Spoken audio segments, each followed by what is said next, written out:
Então, aí eu tava em casa assistindo televisão, aí de repente eu escutei recebi tipo uma mensagem telepática, né?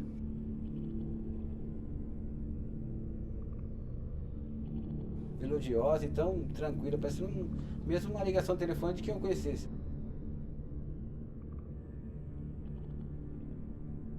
Aí logo eu fui me aproximando, ela falou assim, olha, eu sou uma autoridade cósmica, mas eu não tinha visto ela ainda. Assim que eu avistei ela, estava lá, ela, uma moça alta, loira, né, bonita, e os olhos dela emitiam uma luz, né? Eram uns olhos assim, parecendo vidro, uma coisa assim, uma coisa fantástica, né?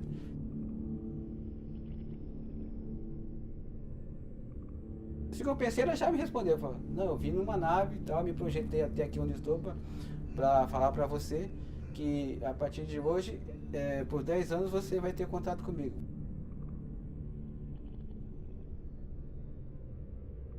Questão de 3 segundos mais ou menos, foi 3 segundos, realmente foi isso. Eu vi a nave, era tipo Saturno, uma cápsula central com anéis ao redor.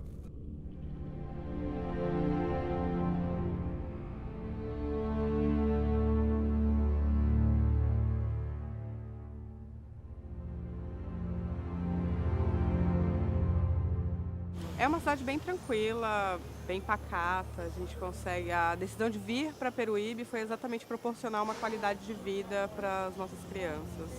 Eu amo Peruíbe. Meu sonho foi aposentar e vir embora para cá. Uma cidade boa, a qualidade de vida é boa, né? O ar que a gente respira, né? Eu acho uma cidade muito boa, gosto muito daqui. Para mim, Peruíbe é uma cidade belíssima. As belezas naturais, o contato com a natureza aqui é algo sempre fantástico.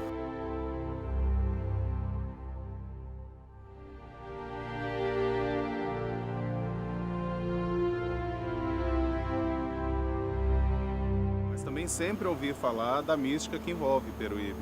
Essa questão que aqui talvez é um grande portal, aqui tem uma ligação com essa questão de OVNIs, ufologia, sempre muito procurado. UFO é uma sigla americana, né, de OVNI, ou seja, objeto voador não identificado.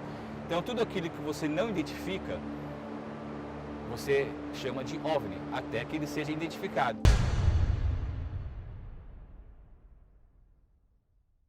Aí eu comecei a pesquisar, então eu encontrava pessoas que falavam que tinha visto isso, aquilo e tal, e eu ia nos lugares que tinha. Né? Aí foi quando eu vim para Peruíbe em 82, 83 e comecei a tentar descobrir essas coisas por aqui. Temos um caso aqui que em 2002 eu conheci o senhor Edgar, veio me procurar, tinha acontecido um fato estranho com ele e marcamos um belo dia e levamos ele na minha casa e lá na minha casa nós fizemos a regressão dele. Foi a minha sorte, porque aí eu fui até lá, aí conheci o ufólogo hipnólogo chamado Mário Rangel. Aí contei meu caso para ele, né? Aí falou, vamos fazer hipnose para ver se tem relação alguma coisa com a outra, né? Porque eles têm algumas coisas, né? Realmente ele tinha sido abduzido. Foi tirado da casa dele, levado para a nave, depois colocado na casa dele.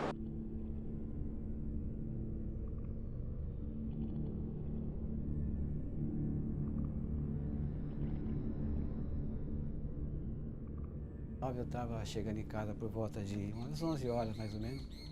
Aí estava começando a tentar dormir, vira para cá, vira para lá. Aí de repente me vi arrebatado por uma luz, né, que me levava a uma nave espacial, assim, que eu podia ver, na consciência, né. Aí, por uma abertura inferior, da parte inferior da nave, eu entrei. Quando eu entrei, cheguei lá, já tinha aproximadamente uns 12 seres, assim, de olhos grandes, oblíquos, assim. E parecia que eles tinham uma vestimenta quase fossem médicos, mas eles eram baixos, né? Assim, 1,30 m, 1,40 m. Aí eles me levaram para uma sala parecendo uma espécie, assim, parecendo um laboratório, mas alguma coisa desse tipo. E aí me deitaram numa maca, uma espécie de maca mais ou menos. Fizeram assim, vários procedimentos no meu corpo, assim, na cabeça, nos ombros, nos braços, nas pernas, nos pés, nas mãos. Aí fiquei ali, inerte ali por um determinado tempo, até que eles me levaram para um outro lugar, um outro compartimento dentro da nave, em que havia algo parecido com um sarcófago, assim, com luzes ao redor, né? Aí fui deitado ali, inclusive subi uma espécie de uma fumacinha, assim. Eu fiquei ali com eles ao redor me olhando, com aqueles olhões grandes assim. E depois de 1 hora mais ou menos, aí me tiraram daí, me levaram para um outro compartimento que havia um ser lá que estava com a seringa na mão, com um objeto minúsculo assim na ponta da seringa. Aí ele me introduziu aquele objeto atrás da minha orelha esquerda, né? Então aquele objeto meio que caminhou. E depois desses procedimentos tudo, eu meio que me vi em casa, né? Assim, como que aquilo tudo tivesse se apagado. Aí eu, né, assustado, o coração super acelerado, eu fui no banheiro, né? Acendi a luz, eu olhei pra mim, os olhos estavam assim tudo. Aí eu cuspi sangue, né? Então, porque eu me lembrava perfeitamente de toda a cena, né? Falei, isso, sei lá, foi um sonho, que raio que foi isso? Não senti dor nenhuma, assim, né? Dor física não, mas depois de tudo, depois que eu voltei, uma dor psíquica, uma dor silenciosa, uma coisa assim, sei lá, quase que nem uma depressão, uma coisa desse tipo, né? Mas uma coisa que, enfim, uma dor mental, uma coisa desse tipo.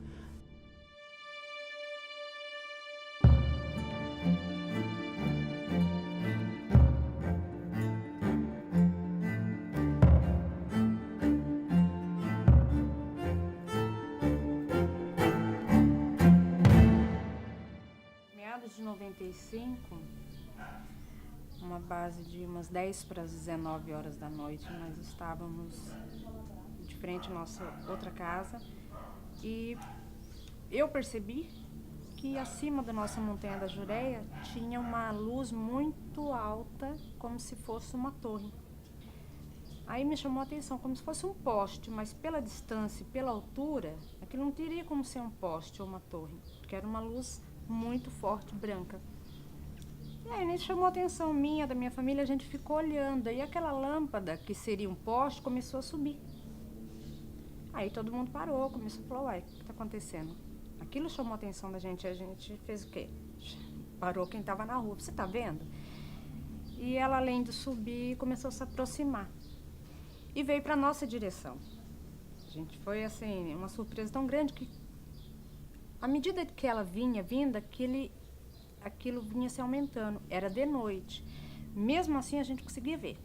Conseguia ver o tamanho daquela nave, que aquilo é um avião, não podia ser tão lento, porque era muito lento, não tinha barulho, assim, até chegar perto da gente. E quando chegou a aproximar, vim pairando sobre a nossa cabeça, a gente via que ele era redondo e numa parte, de um lado, tinha uma lâmpada vermelha que acendia intercalando com a outra, da outra extremidade, que era azul.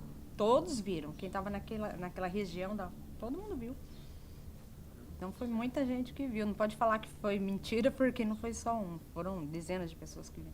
Esse negócio de OVNI não é comigo, eu não acredito, não. Não vou te dizer que não acredito, mas sou daquele grupo de pessoas que precisam ver alguma coisa para ter mais certeza ou acreditar um pouco mais. Acho que deve haver algum planeta ou outros planetas com maior desenvolvimento que o nosso. Porque seria um grande desperdício de espaço você ter só a gente, né, nesse vasto universo. E andando por aí eu já vi coisas assim também que me deixou muito na dúvida. Nós temos muito minérios diferentes. Nós temos até nióbio, do outro lado. Mas nós temos vários tipos de minérios e uma vasta quantidade de plantas que ainda nem foram descobertas pela ciência. Inclusive alguns tipos até de seres vivos, né? E talvez por isso, e essas anomalias magnéticas, se dá esse interesse, até fica mais fácil deles aparecerem, porque eles se utilizam dessas anomalias magnéticas para dar entrada no hiperespaço aéreo. Se o ser humano começar a se auto-observar e começar a olhar para o céu mais atentamente, ele vai descobrir que existem várias coisas. Aqui em Peruíbe, por ter muitos relatos, as pessoas costumam buscar, olhar. Muitas vezes não é nada, correto? Mas muitas vezes é.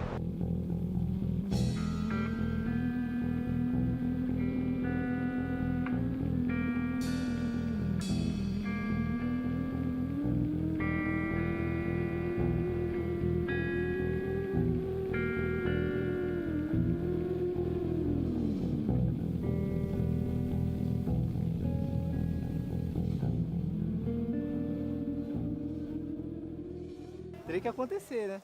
Porque pode ser uma presença hostil, pode ser amigável, dar conhecimento, não sei, né? Aqui em Piruíbe tem vários relatos, não é só o meu, né? No mundo todo tem, mas aqui tem bastante. Então, se fosse só eu o que viesse com essa história, seria mais difícil, né? Mas aqui na cidade, agora é mais tranquilo, mas no começo tinha sempre um sarrinho, assim, sempre tinha, né? Desde o início, aqui na cidade, eu era taxado como louco. Olha o Saga lá, olha o ET lá, o louco. Os novatos que vêm para cá, os de fora, vamos dizer assim, cidade grande isso não acontece, então para eles é mentira. É conversa de pescador, vamos dizer.